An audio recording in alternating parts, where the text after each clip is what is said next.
Tony D and Little Jones somewhere behind me. And I tried to do a screenwriter's rant, but I hate the movie I picked, so here we are. Looking at the numbers, and I want to find out the last time the box office cracked 100 mil on the weekend. So this was this weekend. No, that's one. Last weekend, no, that's two. Weekend before, no, that's three. Weekend before that, no, that's four. That was a really low one. Weekend before that, no, that's five. Weekend before that, no, that's six. Weekend before that, no, that's seven. Weekend before that, yes. So it's been almost 2 months. So 7 weeks since the weekend box office cracked 100 mil. Now the weekend and the weekend before it did too. So we were above 100 mil 7 weeks ago for 2 weeks. That was the second week, and then the week before, and then before that, no. It's one. This is back in March. Oh, and then this was Kung Fu Panda. So it wasn't that bad. I was talking to my friend. I thought it went back to February, but it almost did. I mean, it went into March. So 7 weeks without 100 million, which isn't particularly great amount of box office. You know, it's not a great box office. What are we on? 17th? What was that? That was that was the weekend. This is the final weekend. So 33 million for If, 25 million for Planet of the Apes. So so where is the movie industry going? Is the question. It's dying. It's dying. So I think Hollywood's very cynical, and they don't want to invest any money in what they probably see as a dying industry. Here's what I think the future of movies looks like. It's not movies. It's not an experience going to a theater. That'll still be around, but it'll be niche, right? So when you look at radio, and radio is what you want to look at. Like television is going to collapse to something like radio, because like radio used to be where all your narratives were, where all your news was. Everything was on the radio. And then when they invented television, then only certain things got on the radio. So now that they have the internet, I don't even think we need television, but I think television will still be something. Television will probably go very, very local. I think it'll be all public access, you know, just for weather, local sports, and stuff like that. Like radio, it'll just be very local and regional.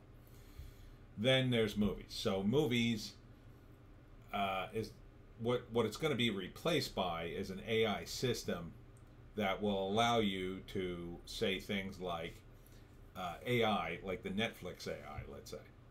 The Netflix will have a library of movies, and you'll say to the Netflix AI, I would like to see a version of, like, let's say Netflix has the rights to these movies. So I want to see a version of the Star Wars movie starring the characters from the Blues Brothers, right? So then the AI runs for a few minutes, and it essentially makes a movie that only you're going to see, unless you save it, probably spend some money, which is going to be called, like, I don't know, Star Wars and the Blues Brothers or whatever. Star Wars, A New Blues. There you go. And it's going to be Jake and Elwood running around the universe, or maybe it'll be Jake as Darth Vader, I don't know. No, it'll be Carrie Fisher as Darth Vader, because Carrie Fisher was in the original Blues Brothers. It'd be funny. And you could tell it to be funny or serious or whatever, right? So I would tell the AI to be funny as much as an AI could be funny. It would probably be terrible comedy, but and then you can watch the movie, If you get bored with it, you can say, stop, stop, stop. I want to see a different movie. And then you could give it something else.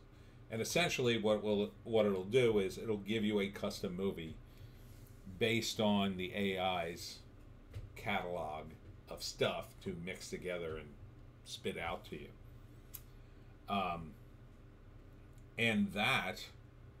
And television too. So that will take care of the kind of entertainment that most people want. Because I think most people just want entertainment that is there, right? So you work 9 to 5, you're not super into movies, you're not super into TV, you just come home, you just want some entertainment, you don't want to spend a tremendous amount of money, you just want it to be there to have something to look at while you're eating dinner, let's say, or something to look at while you're relaxing after a hard day after dinner. So you give the AI some instructions, and it's just going to crap something out that will be. Now, you don't watch a lot of movies and TV shows, but the AI's watched it all. So it's just taking interesting bits from existing properties and regurgitating them to you in a probably an unsophisticated way at first, but over the years will get more and more sophisticated. And that will take care of, I'll say, 80% of the entertainment needs, because instead of you tuning in, let's say, to the, late night with Jimmy Fallon or whatever, you can actually say to the AI, I would like to see a Johnny Carson monologue before I go to bed, please. And then it'll just make one up based on the news stories of that day, and it'll be like a version of Johnny Carson or whoever. And then you'll watch that and you'll go to bed. You won't have to wait for it to come on. You'll just demand it. It'll just be on demand. And with entertainment like that, it's going to sort of change the metric a little bit. Now, I think movies will still exist, but they'll exist in this sort of more niche area where, oh, you watch movies? Yeah, I used to watch movies. I just watched the AI. Oh, you should watch a movie. They're more coherent this way. The AI doesn't really capture the vision, And people will make that discernment after a few years. After a few years of watching AI stuff, you eventually get to the point, I think, where you'll see the cracks. Where you'll watch so much stuff, it's just kind of the same, because you keep asking for the same stuff, generally speaking.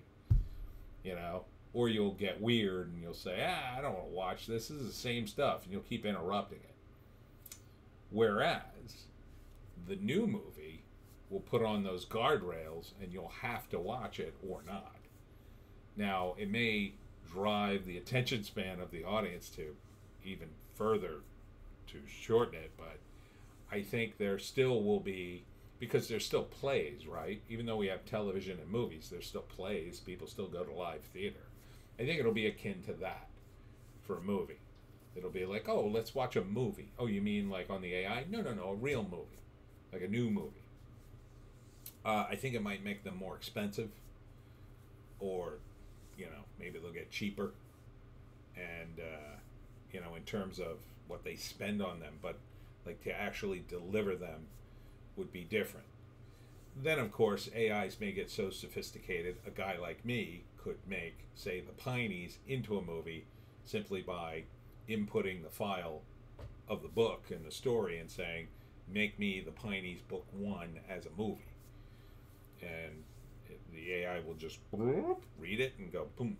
And I could even pick, say, celebrities that are in the database as the cast.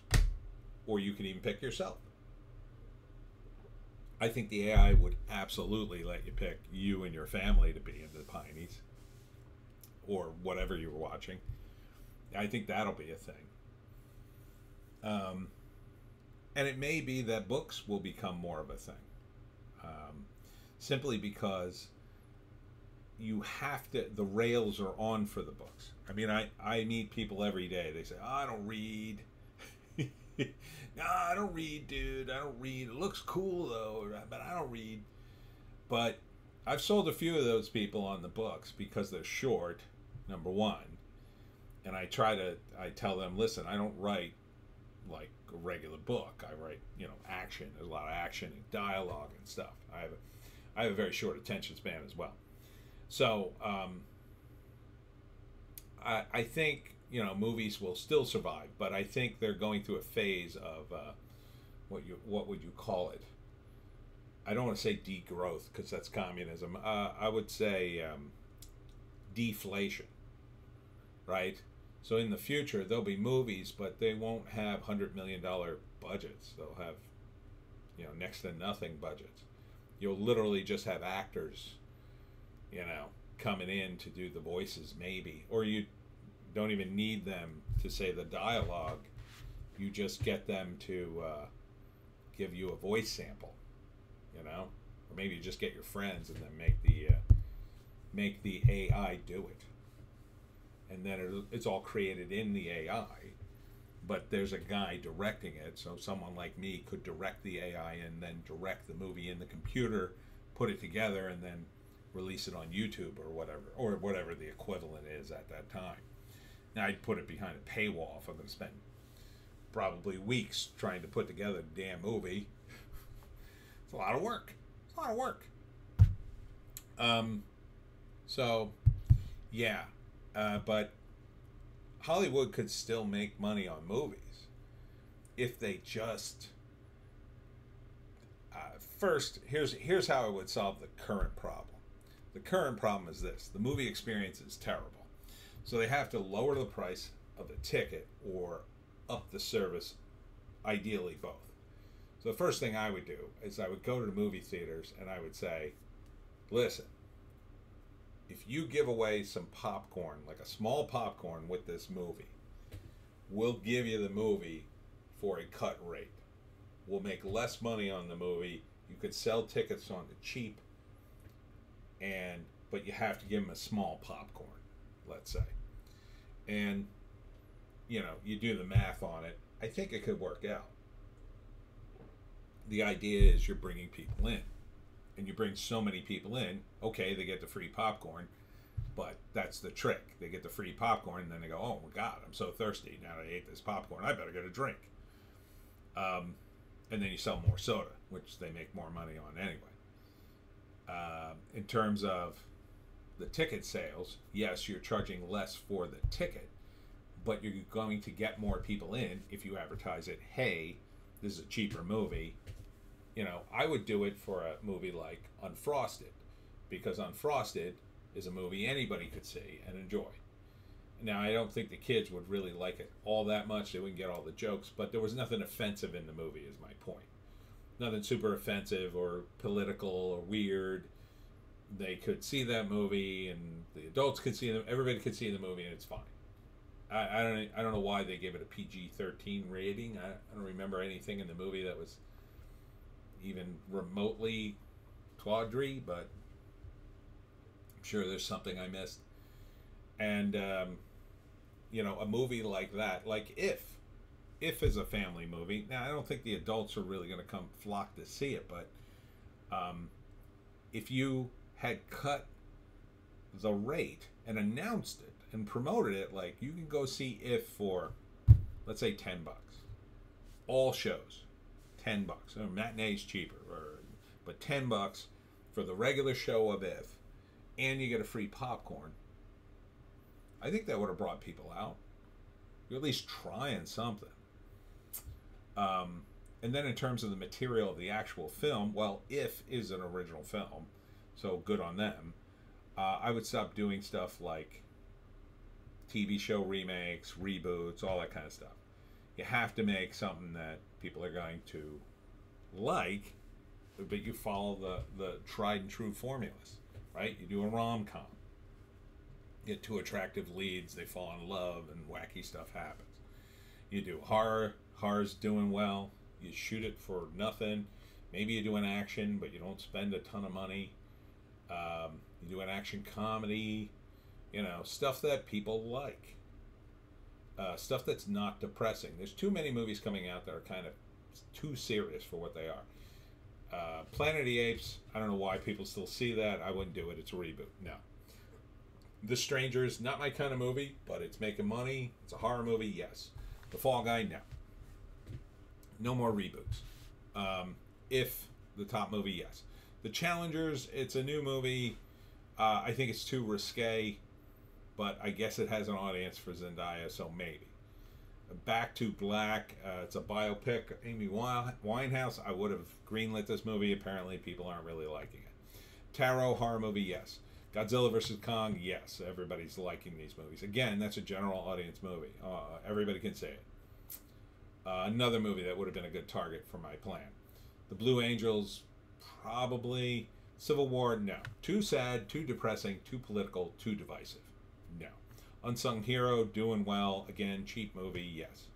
I Saw the Glow, looks too pretentious, I'd say no. Kung Fu Panda, it's sequels, fine with sequels. It's doing well, yes. Ghostbusters Frozen Empire, I would have greenlit this movie, but only if it was funnier with fewer characters. I would have halved the number of characters in this. Abigail, I would have greenlit, even though it didn't do well. It looked fine. Ministry of Ungentlemanly Warfare, probably would have greenlit that one too. It's not doing well.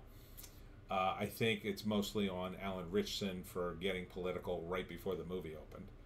Star Wars, Phantom Menace, it's a rerun. Babes, no. Too adult, too political.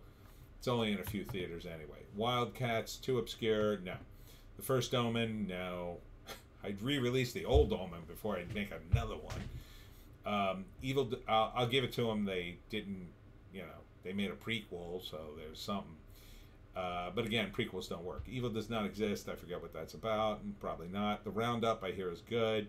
That's an overseas film. Anime, no. Not another church movie. No, it looks terrible.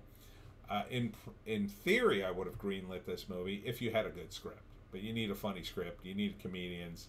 Not really seeing them in there. Irina's Vow, probably not. La Chimera, not sure what that's about. Long Game is a golf movie. I'm not sure how that made money or is viable. Hundreds of Beavers, yes. This movie looks very funny, and I would like to see it. That's the one I'm thinking. Yeah. It looks pretty cool. I don't even remember talking about that over the weekend. The Old Oak. What the hell is this about? Is that movie about the immigrants? God.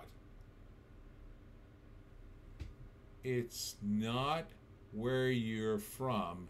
Yeah. It's where you're going or something. Yeah, that's about some bar. I remember. That didn't look good. Wouldn't have greenlit that. Also divisive. Gasoline Rainbow, no idea what that is. Where are these other movies coming from? The Amazing Spider-Man 2?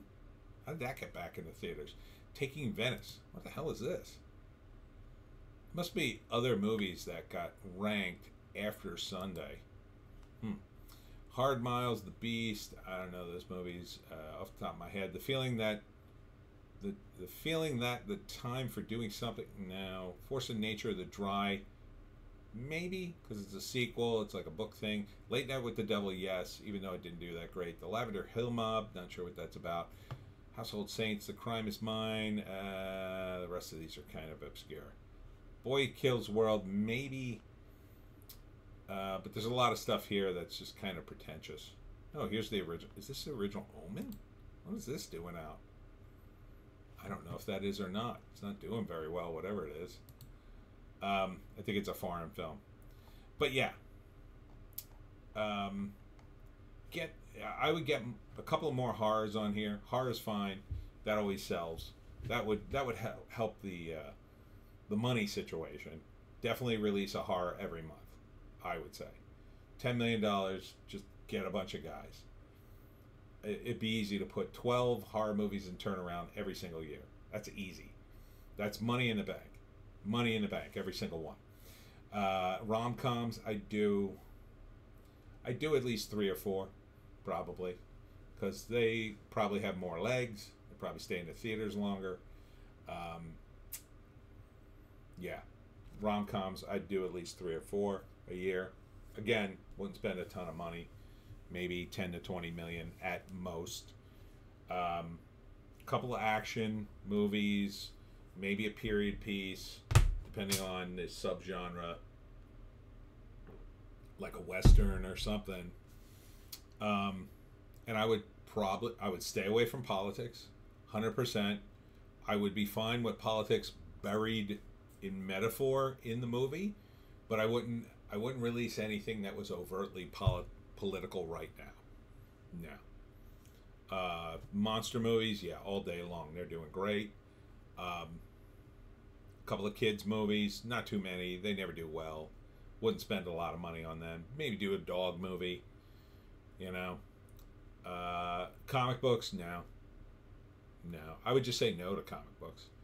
Unless superheroes, I'll yeah, superheroes I would say no. No superheroes. But it was like a vigilante fighting crime made. But not a guy with superpowers as a thing. Unless it would have to be an unbelievably new pitch. It would have to be something that would just blow me away, or based on some kind of hit comic that was just tearing up the stores, and it was every bookstore in America, maybe. A couple of book movies, sure. Hit books, only hit books. And you'd be back on track as a studio. Disney should totally follow that plan. I would stay away from sci-fi. I'd stay away from fantasy. I'd stay away from big budget things like that for a while. Just get back to basics. Do a few cop movies. Do a few mafia movies. That kind of stuff. And stay away from the big properties for a while. Because you can't make those things without spending a ton of money, and they tank. And you need to develop some talent. And you need to have this all going on simultaneously. While you're doing horror movies, rom-coms, these lower budget things, what you're doing is you're cultivating the talent. And one of these movies is going to hit. And then you could say, okay, this movie hit. Why did this hit? And you look at the movie and you say, wow, it was really well done. I mean, there's a lot going on here. This guy could handle a bigger movie. And then you move him up the chain. You move him up to, instead of a horror movie, you move him up and say, well, you want to do a rom-com. You want to do an action, maybe, with a bigger budget. Or maybe you even just do a bigger budget horror.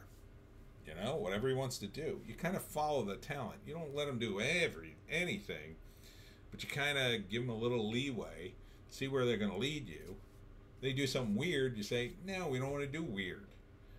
We don't want to do some divisive thing about sexuality or politics. We want something that's entertaining. We want guys to entertain and make us money.